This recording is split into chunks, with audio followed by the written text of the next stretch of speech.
Welcome back to Radio Row, talkSPORT 2 here, building up to, of course, Super Bowl 59. Live on talkSPORT this Sunday, the Chiefs taking on the Eagles, live in stadium coverage from 10:30 p.m. on Sunday. The big names just keep on rolling. We've had plenty today so far, but then a three-time Super Bowl champion comes around. Sports broadcaster as well, Mark Schlereth. Thank you so much for joining us, Mark. How are you? How are you enjoying your week on Radio Row? Yeah, it's been good. I got here last night, and it's been all day today, so it's been great. But it's always fun to, celebrate the Super Bowl, celebrate the teams, and be out here on Radio Row, meet all these people, and kind of just talk football. It's always a good time. Exactly. And I just wanted to start by, I mentioned their sports broadcaster as well, so you're doing work with Stunt. Tell us a little bit about that and why is that so important to you as well in this next venture of your career? Well, the Stunt app, you get in these social media apps and there's so much other garbage, right? And so the Stunt app is all about sports. And it gives you an opportunity to platform if you're a content creator to not only to create content, whether it's a take, whether it's a video, whatever it is, but also to create your own radio platform, your own television platform, and to eventually monetize that. So you can check it out, the Stunt app. It's really cool. And it is what we're trying to build to get away from all the garbage out there and just focus on the stuff we love. How much have you enjoyed doing the sports broadcasting, coming out of the game and then going into broadcasting, being able to break it down and give your verdict? How enjoyable is that for you going forward? It's been great for me. I've really enjoyed having the opportunity to do it. And it's just been one of those things that I kind of fell into, and it's just been such a blessing, and it keeps me so involved. My dad told me when I was a little kid, and I loved football, but he told me, find something you love to do, and you'll never have to go to work. And I just turned 59 the other day, and I don't feel like I've worked a day in my life. And I'm just, I'm up early. I'm doing a TV show from 8 to 10 Eastern on FS1. Then I'm doing my radio show in Denver from 10 to 12 Eastern. Then I'm doing a podcast after that, and it just is like it keeps you rolling. Keeps you busy. It keeps you looking, and it keeps you, keeps you involved. Then I call games on the weekend for Fox, so I'm in a different NFL stadium talking to 2 head coaches and 2 quarterbacks and 2 D coordinators, 2 O coordinators, 2 prominent defensive players. And then Sunday, before the game, I'm on the field and I'm talking to 10, 12 different guys, either players or coaches. So it just keeps you so connected into the game, and you're learning. Like for me, I'm always learning kind of what's new and what teams are trying to do, and so it's so much fun, man. I flew out here yesterday, and I spent 3 hours on the plane just looking at film, and it was great. I just enjoyed the heck. I had all kinds of notes in my little notepad, and I do it because I love it. So it's not like work. I have to ask, so you mentioned there your radio show in Denver, obviously a former Denver Broncos, 2-time Super Bowl champion with them. Got to ask you about their season this year. It felt like expectations were very low. It was almost seen as a rebuild year with Sean Payton and Bo Nix coming into the league as well. How taken by surprise were you with the success that they managed to have to even reach the playoffs? Well, I was surprised that they made the playoffs, but I wasn't surprised that they were way better. Like I got on TV our first show on television. We started in late August, and the over/under number on the Broncos was 5.5. And I go, you want to make money? Pound the over, pound it, because I guarantee you they're going to win a lot more than 5.5. I had them winning 8 or 9. What was it that stood out to you then? Why was that? Well, I knew defensively they were going to be a lot better, and I also had watched a ton of Bo Nix come out of college, and other than, like, I really like Jaden Daniels, and I knew Jaden Daniels wasn't going to be there. Caleb, there was a lot of things about his game that weren't on time. A lot of the stuff, he's an exceptional athlete, but a lot of the stuff he did in college was off-schedule stuff, and it's really hard. You can't play that way in the NFL consistently and win.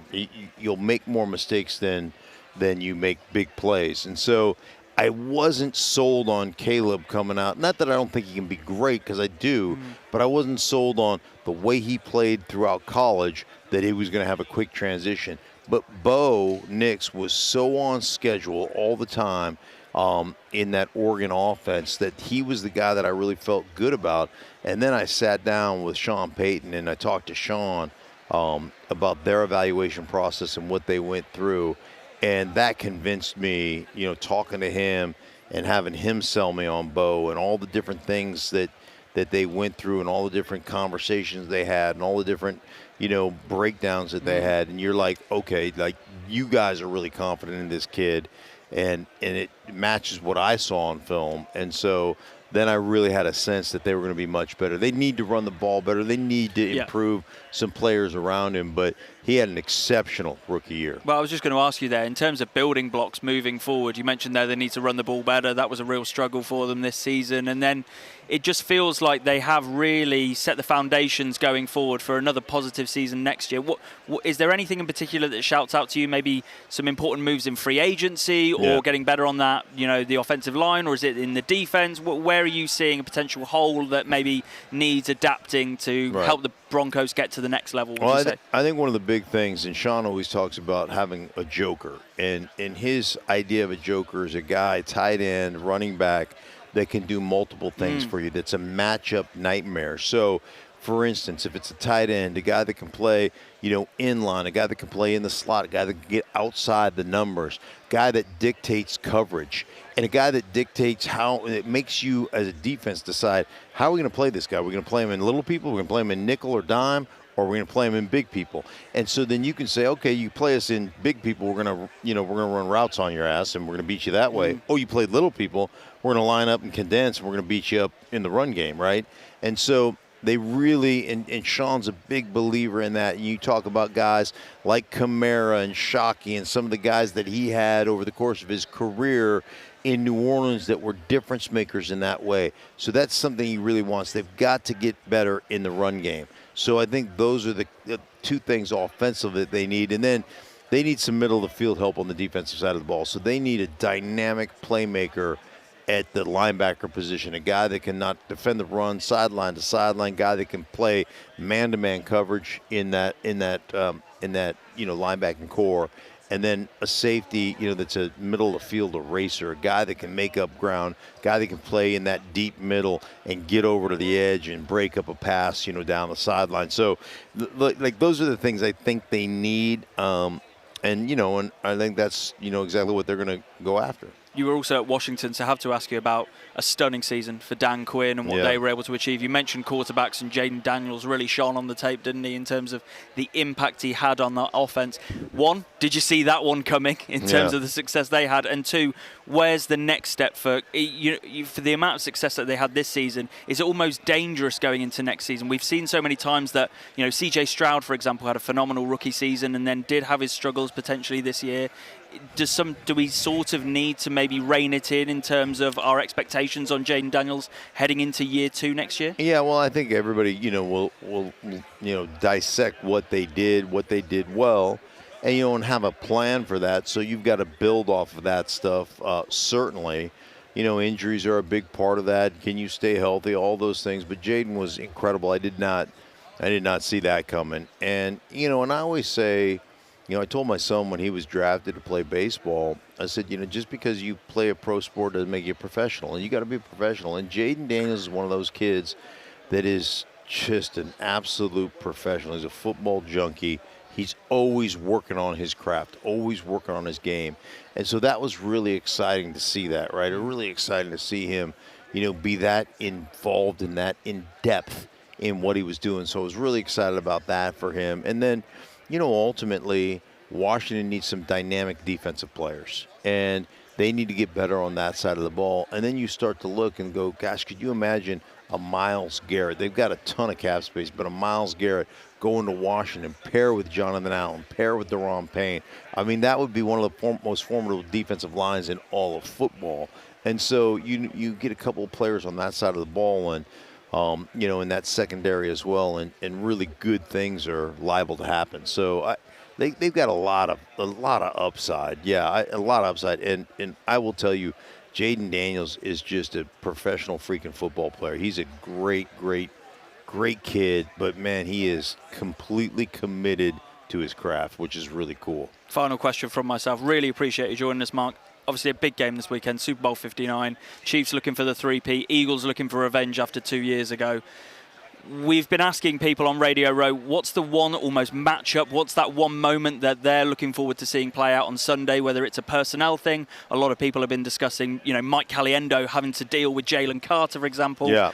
What is it that you're looking out for come game day on Sunday? I'm looking for attempts. How many times can Saquon Barkley carry the ball? Because if you get him 20-plus attempts, you know what's going to happen? He's going to break at least one or two. He breaks one or two, you break through that first level, that second level of defense, ain't no safety or corner going to catch him. I mean, he is that dynamic a player. And if they can control the tempo of the game and they can consistently run it, the Kansas City Chiefs have not given up a 100-yard rusher all season long. But you look at part of the reason is because they possess the ball and because Patrick Mahomes is so good at the dinking and dunking down the football field. And ultimately, to me, if the Eagles can control the line of scrimmage, can beat them up offensively on that line of scrimmage with Saquon. Remember, you go back to Joe Mixon in the divisional game or the wild card game, he was averaging like 6.5 yards a carry. And then you look last week with James Cook, he was averaging almost 8 yards a carry. And maybe it was even over 8 yards a carry. So they've been getting gashed here lately. It's just that the guys haven't gotten enough attempts to actually have success.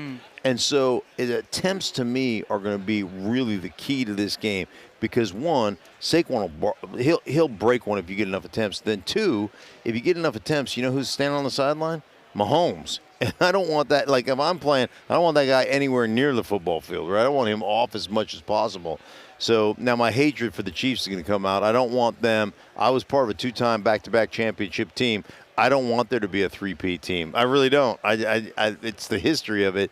And if they get it, I'll tip my cap to them, but I'm rooting hard against them, that's for sure. Can't wait to see how it plays out on Sunday. Mark, thank you so much for joining us on talkSPORT. All the best for this week and for going forward in the months as well. My pleasure. Take care.